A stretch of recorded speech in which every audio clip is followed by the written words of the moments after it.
This is Larry D'Amico, coming to you from the Chappaqua Library, or actually from home, but representing the Chappaqua Library. Um, and we are going to explore a show that's on at the Frick. It's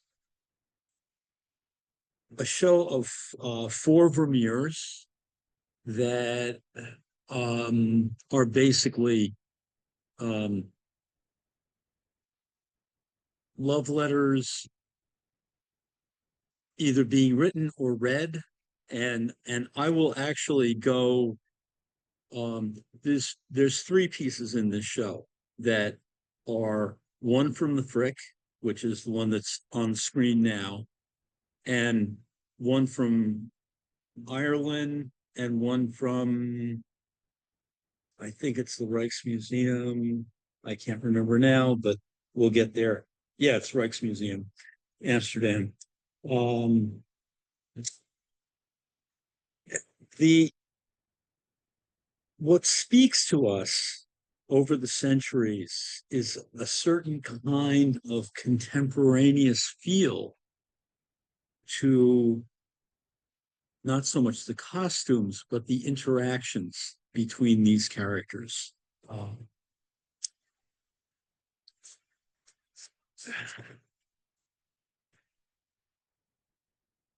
his sensitivity to this kind of feminine world may have to do with the fact that he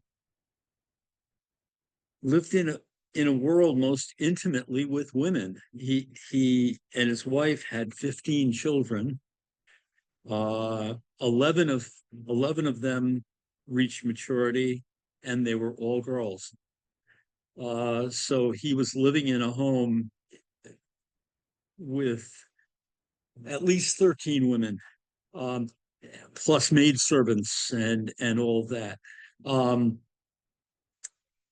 so th- this has something to do with the atmosphere that he lived in. Um, his Among his mature works, there's only two portraits of solo men, um, a geographer and an astronomer, something like that. The other men that come into the paintings are suitors for young women, um, which I guess he would have been familiar with also.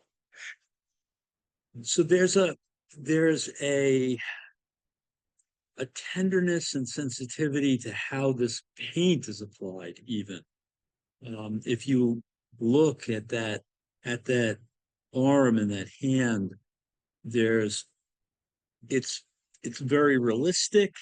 At the same time, it's very abstracted. There's a simplification of those lights and darks.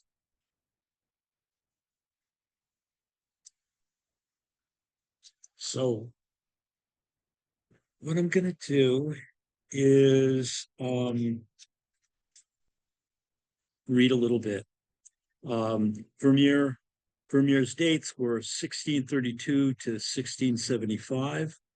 He's best known for his paintings of everyday life, often set in light-filled domestic spaces. Of approximately 3 dozen works by Vermeer surviving today, 6 explore reading, writing, and exchanging of letters, popular subjects in artist circles of the Dutch painters. 3 of these center on interactions between a woman and her maidservant. And they're brought together in a single gallery for the first time in the Frick's Mistress and Maid.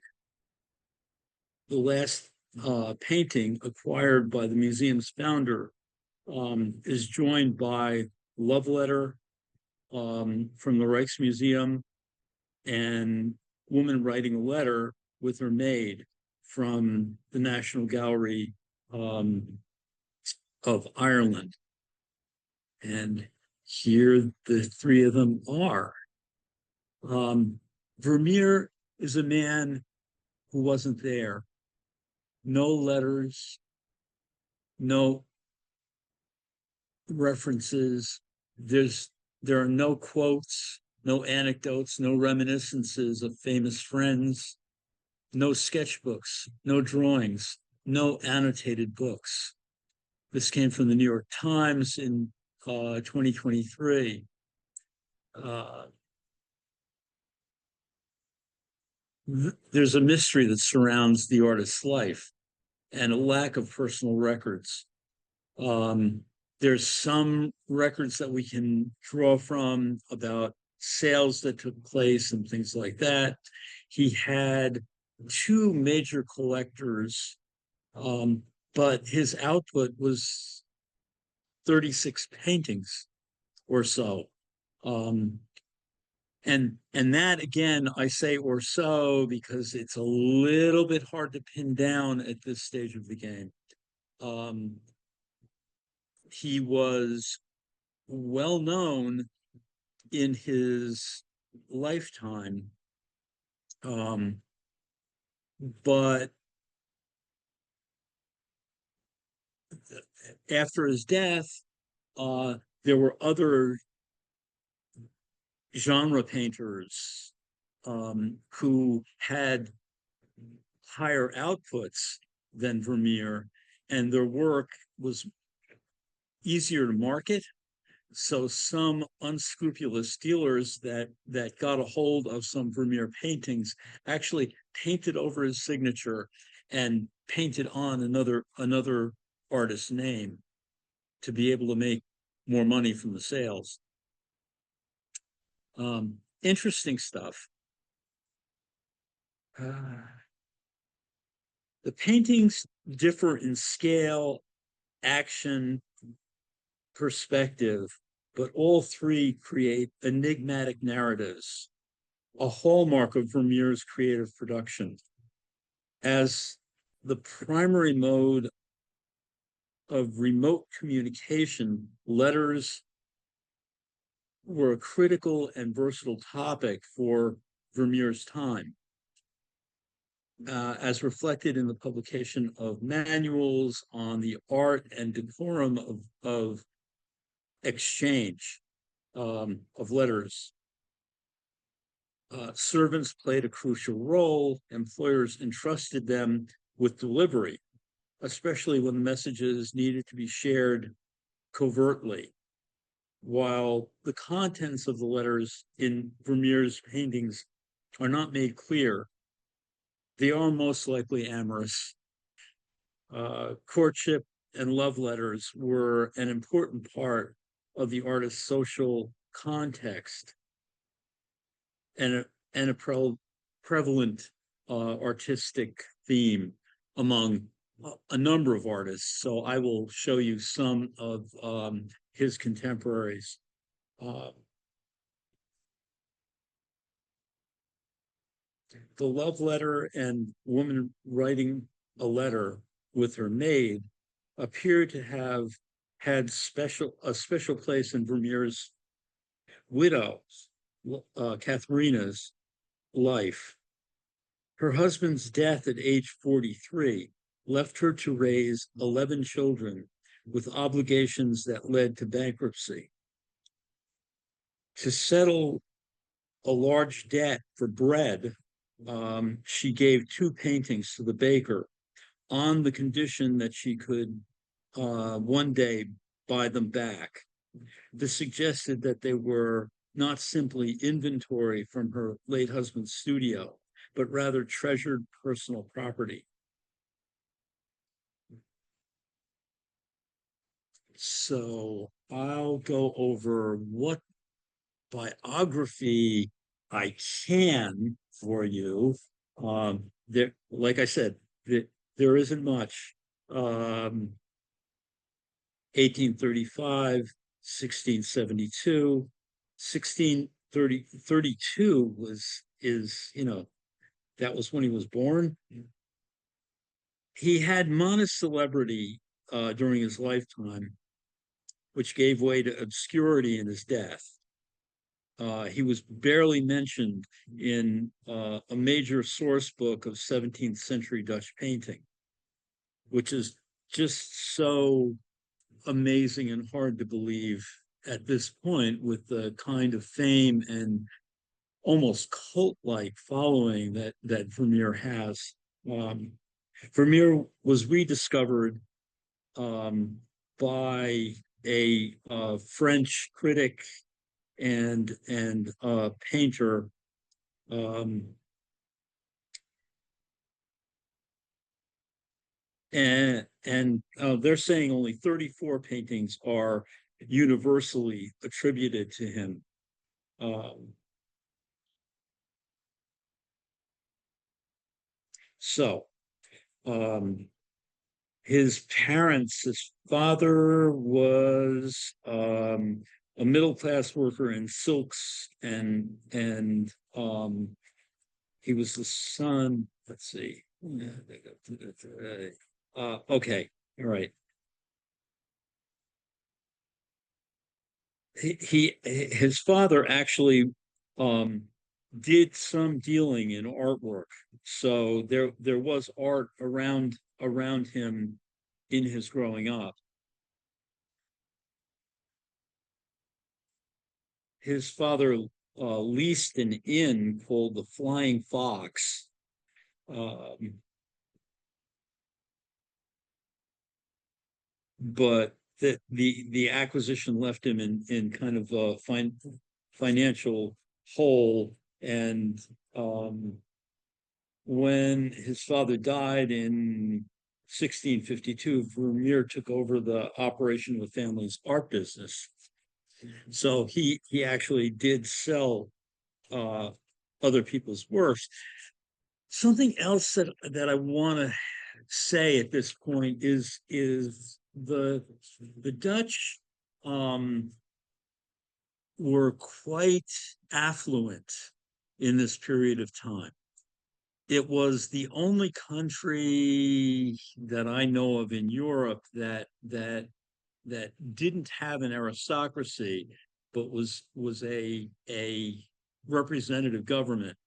And the trade, the East India, I think that was the name of it, the East India Company. That basically they were mariners, and a lot of world trade was taking place. The Dutch were in the middle of it. They were actually the first country to create a stock market, a stock exchange. So there was a lot of wealth that was coming into the Netherlands, and that really created a market for artwork. In fact, from my understanding, there were close to 1 million paintings created by artists that that were living at that time, um, because there was such a broad market for artwork among the newly wealthy merchant class. So interesting. Um, it's unclear where Vermeer apprenticed as a painter, though there are several names that are mentioned, and a couple of them look a bit like his work. Um, it was a requirement that a painter intern work with a established master for 6 years before they were actually accredited as an artist. Um,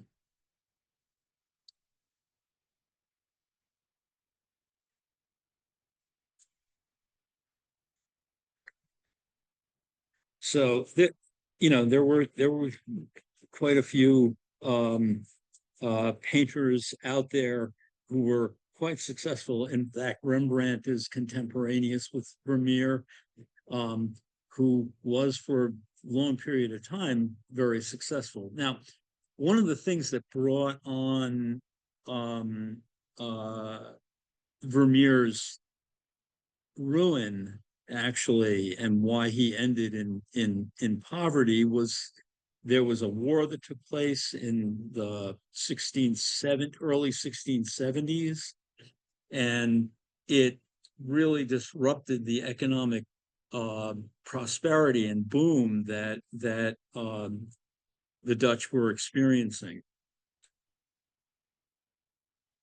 So Vermeer died at 43 years old. Um, During the ruinous war with France, he not only was unable to sell any of his own artwork, but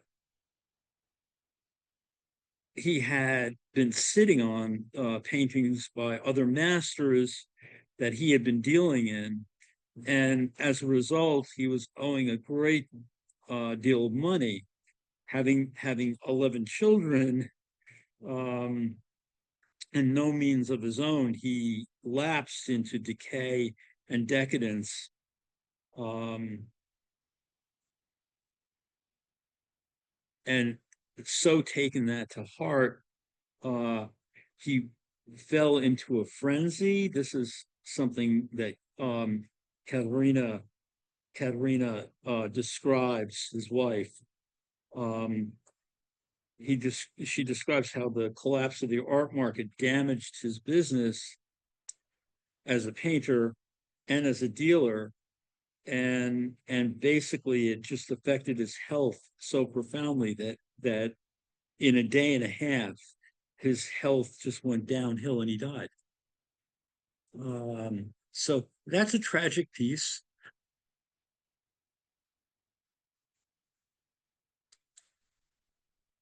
Oh, okay, we are now going to move on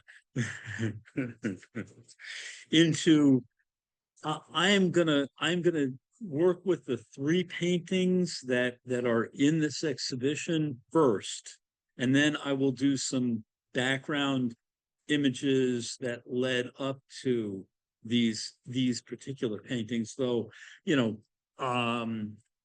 girl with the pearl earring and the lace maker and all that were spectacular. There are the all the paintings of young women entertaining men and all of that. They're all wonderful paintings and well worth a look. And I'll tell you where you can find those at the end of our talk. There is a really amazing site out there called Essential Vermeer, and they have really wonderful high resolution images and a lot of resources. If you're interested in learning more about Vermeer, that's the place to go. Um, so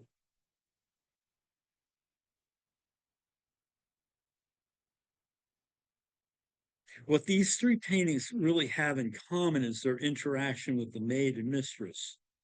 Um, the unique quality of Vermeer's work is not the subject matter, it's how he conceived, composed, and painted them. The subject matter is genre, and there were a lot of painters that were covering letter writing because it was a very popular theme at the time. It was like email, texting. Uh, so um, here we have lady writing a letter with her maid. Um, the green curtain is pulled aside to show the two women absorbed in their respective activities. One writing, the other, a maid looking dreamily out the window.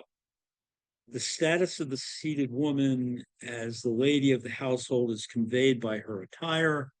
Um, that includes large pearl earrings. Similar jewelry appear in all three paintings. On the, on the ground lies a red seal and a stick of sealing wax and paper, perhaps letter writing manual. Um, the painting that's hanging on the wall depicts the finding of Moses, um, the biblical episode that involves a princess and her servants and an abandoned baby in secret.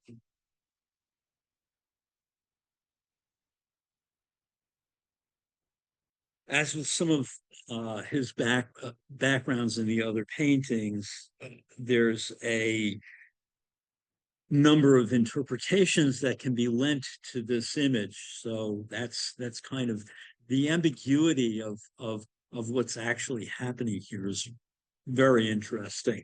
Um, so one of the things that's going on here is this maid servant is so solid. She's actually the center of the painting. Um, though she may not be the focus, she is the center, the solid core, and there is an X that's directly in that it underneath her crossed arms. Um, there's a grace to this piece, and there's a graciousness in her face that, let me see if I can pull up the zoom. Yeah, there we go. Okay, so let's close in on these two.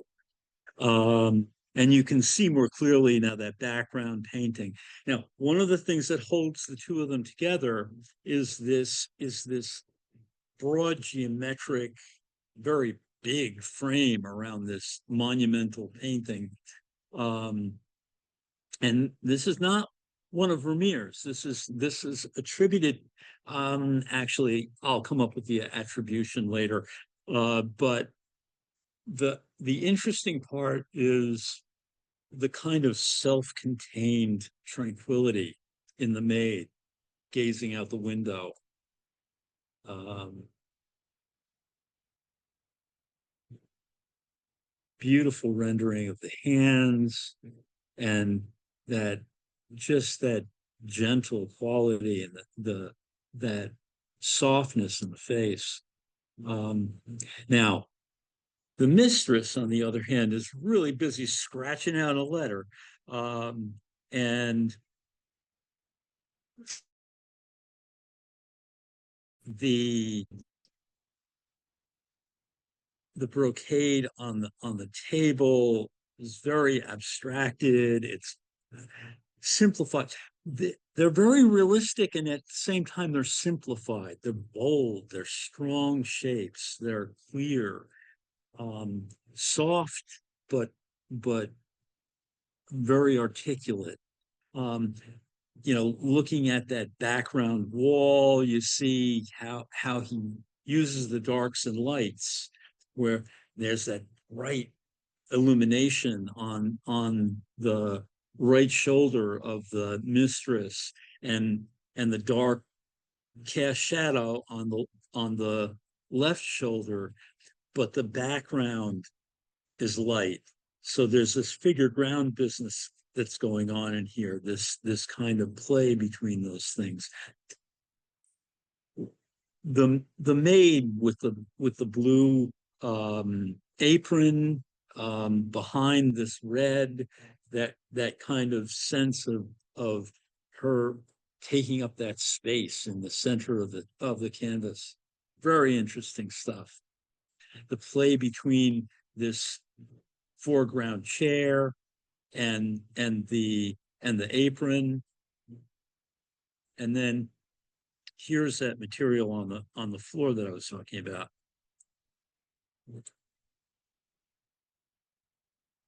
Okay, so uh, again, here's the the the belief is that it's a letter writing manual sort of. But then this crumpled paper on the side, maybe that's actually a letter that she's responding to. We don't know. That's part of the story.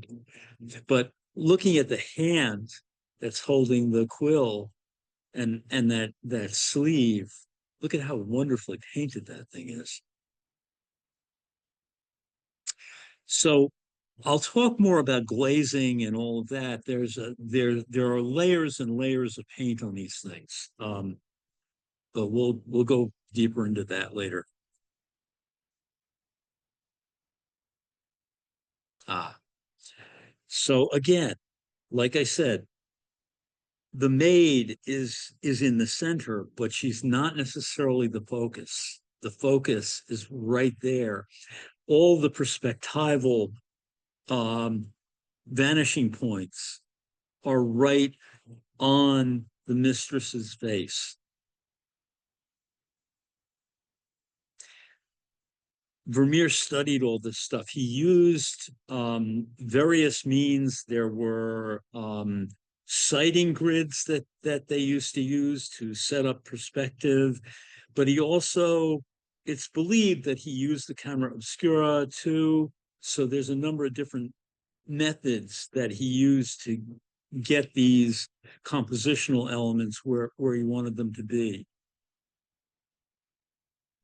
I know this is a fascinating image, but I'm going to keep moving. Um, so again, as I said, this letter stuff was something which was really uh, part of a whole cult of paintings. So you can see the difference, though the interaction between the maid and the mistress in this painting is very different from the Metsu piece that is off to the left. Um,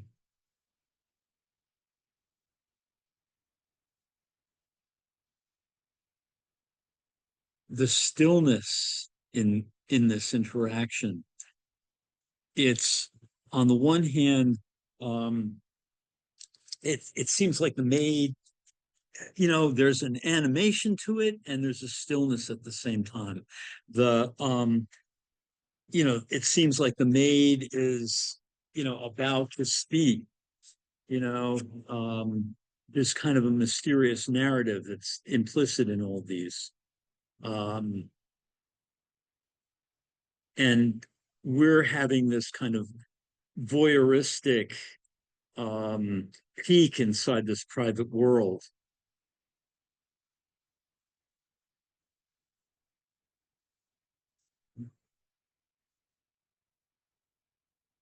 This large, close view of a maid handing a letter to her employer, the mistress of the household, shows the seated woman interrupted in her writing, raising her hand to her chin, suggesting concern or a startled reaction. There's this silver and glass writing set on the table, um, a box full of implements for writing and storing letters. It all adds to a sense of luxury that is really interesting. You know, the background, you see a kind of striation, the curtains in the back there. Originally, there was a tapestry that was painted in there, but through, and they know that through X-ray observation of the painting. Um, for Vermeer, this is a rather large piece in his paintings. 28 by 24 is a pretty large piece. Um, the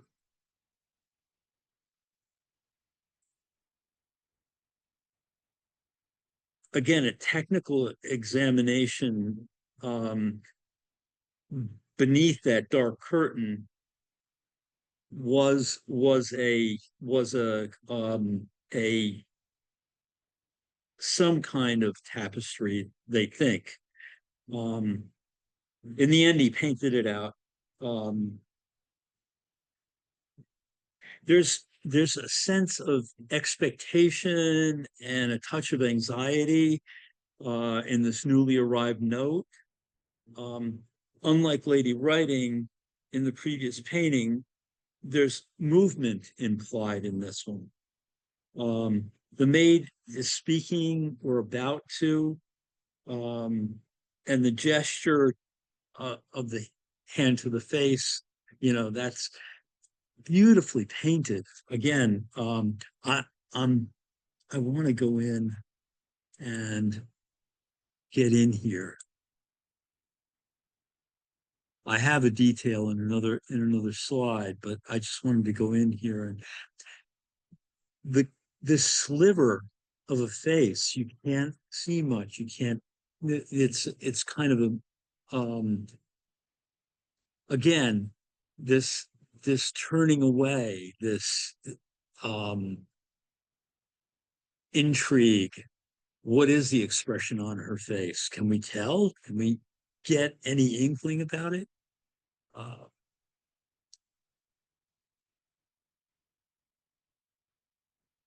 and there's a warmth in the maid. I mean, it's really the the breakdown of the class, rigid class background is something which I think comes into play here. Um, in fact, Vermeer, coming from a rather on the poor side, middle class background, his wife was from an upper class background. Her mother um, was rather wealthy. Her father was actually her mother and father divorced. The father was abusive to her mother, and they went to court, and she got a big settlement in their divorce case because he was abusive, physically and emotionally abusive. Um, the settlement actually set them in good stead. So, unlike in England or in France, the class structures were breaking down in the Netherlands. So the interaction between the maid and her mistress is more there's there's more of a friendliness in that act. There's more of a uh, equity in it in a way. I can't say that for sure, but that's my sense of what I'm seeing. Okay,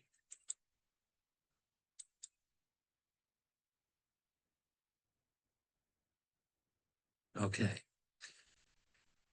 And I just wanted to close in a little bit closer and get a bit more of a look in.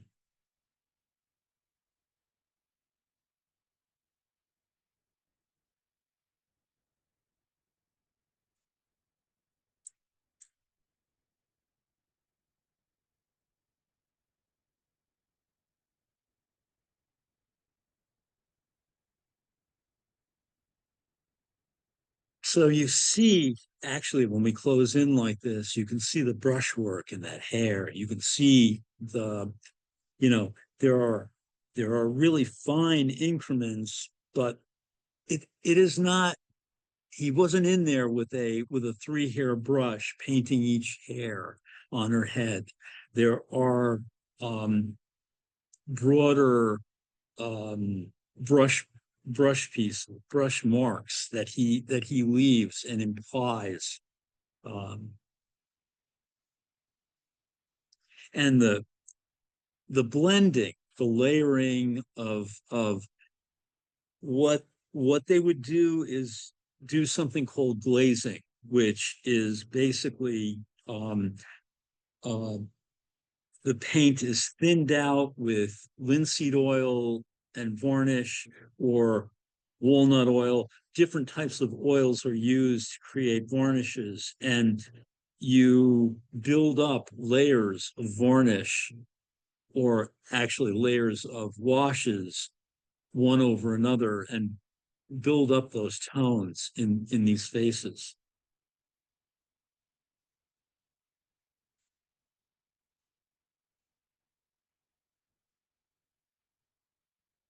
Just looking at those hands, incredible amount of skill. Okay, um,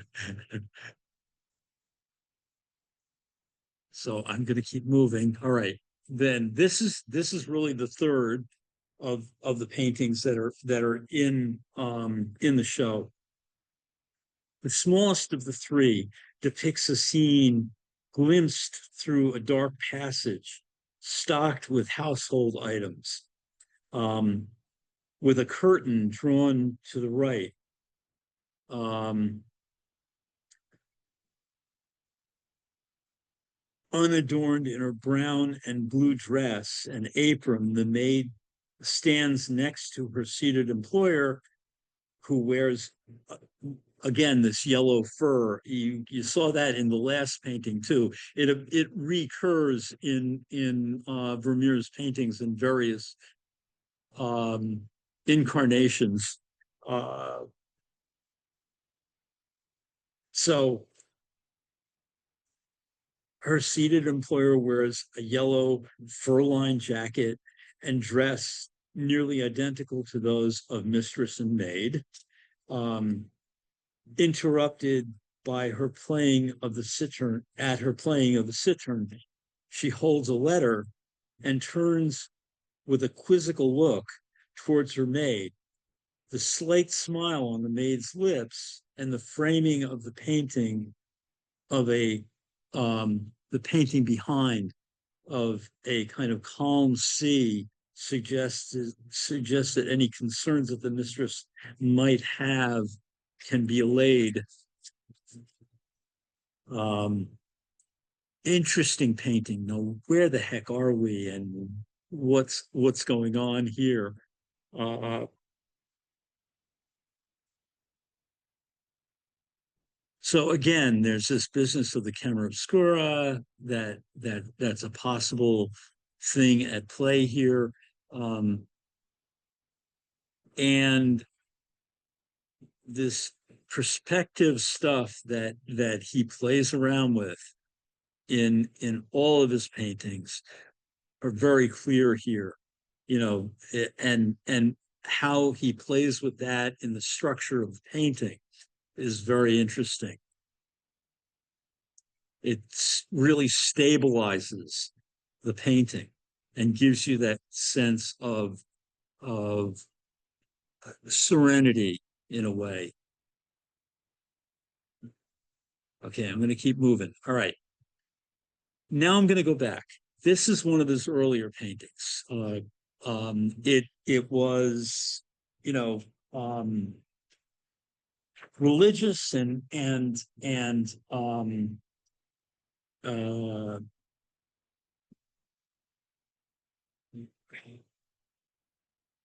history paintings were basically the staple of artists' work until this time. Um, so this painting of Christ in the house of Martha and Mary, again, there's this business of mistress and servant and all of that that goes on in that story. Um, but this, like I said, is an early painting. It's fairly large for Vermeer. It's 63 by 56 inches. Um, Now, this is not in the show, but I'm showing you some pieces now to give you some context. Um, and here is the Finding of Moses, and it's Grieber that painted it, and it was probably on consignment or bought by Vermeer for resale, but it appears in several of his paintings in various forms. Um,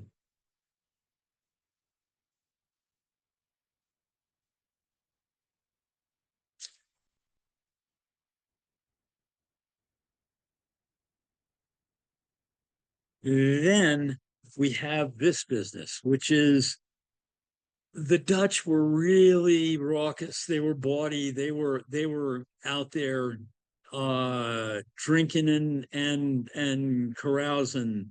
Um, Essentially, this figure serves as a sort of narrator that provides context, much like the third party narrator in literature. Um, it's actually believed that this portrait of this fellow on the left may be a self portrait integrated into this painting. And again, fairly large for Vermeer, it's 56 by 51. But to put this in context, there was a lot of this bawdy business going on in Dutch painting at the time. Um, it's really kind of contemporary pop.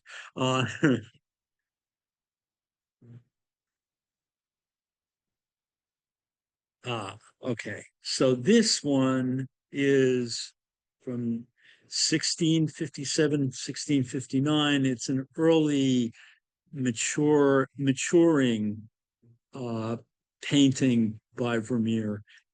One of the reasons I brought this section up in the painting is he would be constantly revising his paintings. And in fact, if you look at the piece that's up in the upper left hand corner, you can see that her face was turned more away from us towards the window, and that reflection is a straight on reflection. So originally her head was turned more towards the window than towards straight forward reading the letter.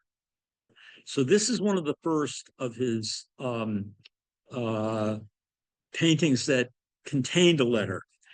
Again, not in this show, but a lovely painting and really interesting.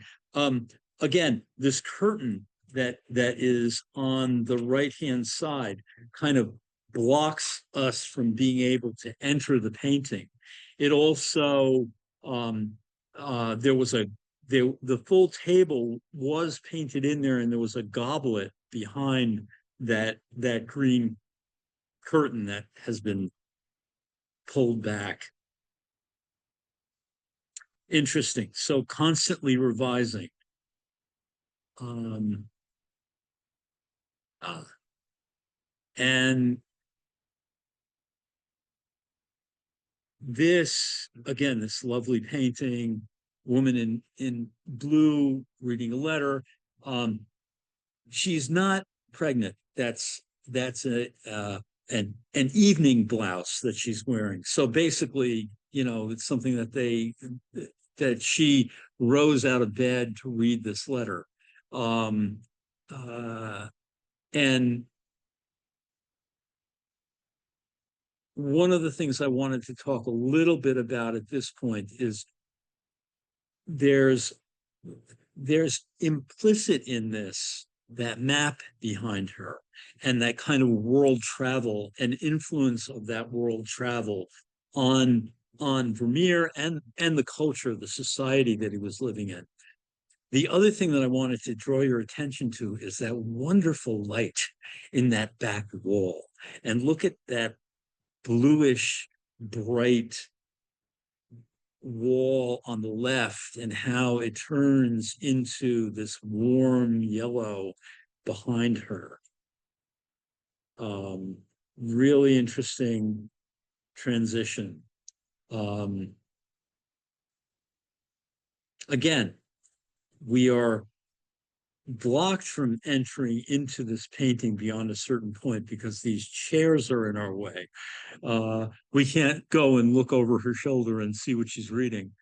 Uh, I wanted to draw up this portrait so that you could see just how delicate and how soft the focus was. There's layers and layers of paint on there. Um, on the lower right is lapis lazuli, which was the blue that was very expensive. It comes from the Middle East, and it was basically at that time painters had to grind their own paint. They had a really limited palette of earths. Yellow, there was a yellow, red, and blue that they had access to. The lapis lazuli was a blue. There were a couple of others. They had earth tones, but they had a very limited palette to work with. There weren't the kind of industrial colors that came into use in with the impressionists and all of that, and the use of collapsible tubes and all of that was just a major innovation. So many of these, now this is a modest scale piece, it's 18 by 15 inches. But again, a lot of changes in the process. In fact, the back of that blouse originally curved out at the bottom rather than the gentle curved bell-like shape that it's in now. And they know that from X-rays. Okay. View of Delft. This is just one of two landscapes that I know of that were his. There may well be more, but I don't know about them. And I don't think anybody else does. But just an extraordinary, use of light and shimmering color. And this is a detail, a close up, and you can see those little dots of light from the the grout, the cement between the stones and all that. But also, this would have been something which, looking through a camera obscura, you would have seen the lenses that they had back then would break things down, and there would be this kind of dotty business going on in the image that you would see inside the camera. And here's some details of these wonderful. Let me what the heck pull this up a little bit so you can actually see closer in to what's going on in this marvelous painting, which again is not in this show, but and then there is this, which is a contemporaneous view of this spot. Things have changed a bit, but you can see the bones of this view.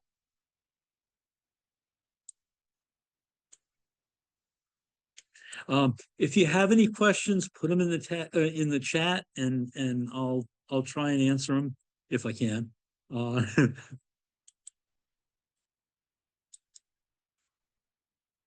Okay. Okay, and the kind of globular dots of paint in these actually, the dabs of thicker paint kind of evoke the different kinds of textures that are coming up. Let me do this and see if we can bring up the fur and over here in the the earrings, and you can see some of the fur. It's a little blurry in this digital shot, but you get, you know, these patches of thicker paint dabbed on there. Again, one of his early writing pieces, no maid here, but her interruption and the interaction between whoever the viewer is who interrupted her concentration, really interesting. And you know, it's not like she's apprehensive about what's going on here. This is really interesting. Okay. And I just wanted to put these in context. This is 1662, 67. This one, which I had shown you earlier, is 1666, 1668. So these were going on simultaneously. 1667, 1670.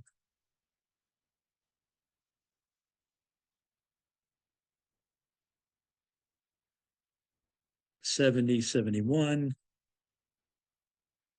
So you get the idea. These pieces were taking place in a rather, you know, narrow range of time. Ah, and I wanted to pop this in there because the the Fibonacci business is going on throughout Vermeer's work. That sense of peacefulness, that restful quality, it's in the golden mean. That golden ratio is in there in a lot of these compositions. The principle of the thirds, where the painting is divided in thirds, and then third from the bottom. A lot of the structures in those interiors have that in them. Um, but here you can see the actual spiral, that Fibonacci spiral in Girl with Her Pearl Earring. Just wanted to throw that in.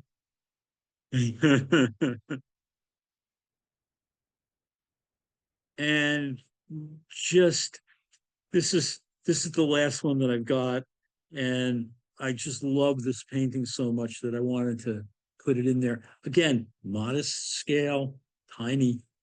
Never see. I I did see this. I saw this. There was a show in Washington D.C. in 1995, and this piece was on loan at that show. Um, Modest scale, again, 9 and 5/8 inches by 8 1/4. And the intimacy of this, you know, you're right in there with those hands. You can the dexterity, you can get that sense of focus, of meditation, of the kind of concentration that's going on in here. It's a lot like Vermeer painting the painting. So that is my story for these Vermeers. Now the new Frick, you know, basically the reopening of the Frick just happened in the spring. So it's it would be definitely worth a trip down there to see what they've done. Now they've expanded where exhibition spaces are, and they've got multiple shows going on at once. Um, so again, I'm going to mention Essential Vermeer is a site well worth a look. There's a ton of YouTube videos on Vermeer, um, some of which are less interesting than others, but there was actually a PBS one which was quite good. Um, so then in 2 weeks we're going to be doing Ruth Asawa, who is having a touring show that's coming to the Museum of Modern Art. It was in San Francisco and it's now coming to New York. Um, and her work is spectacular. Talk about Fibonacci. There's a lot of her sculpture is organic, woven metal, very interesting work. And I did do a talk on her as I did a talk on Vermeer years ago. But this should be a really interesting show. The show that I did review or talk about was at the Whitney from 3 years ago, I think. And that show um, really was focused on her works on paper for the most part, though they had some sculpture in it. This show that's coming to the Museum of Modern Art is going to be a range of her work. And I think 150 pieces. So should be worth visiting. Okay, so we'll be talking about that in a couple of weeks. Um, Thank you for coming and hope you enjoyed it. If you have any questions, let's see. I see something in the chat. Were the paintings commissioned by the subject's family? That is a really good question. And in fact, I believe that one of his patrons, um, stipend Vermeer, but it was not a direct commission. It was really to support whatever it was that he was doing. So I'm not sure who these models are. We don't know. They could be his daughters. He had plenty of daughters around to sit for him. Um, so okay. Unless there are any other questions, that's it. See you in a couple of weeks.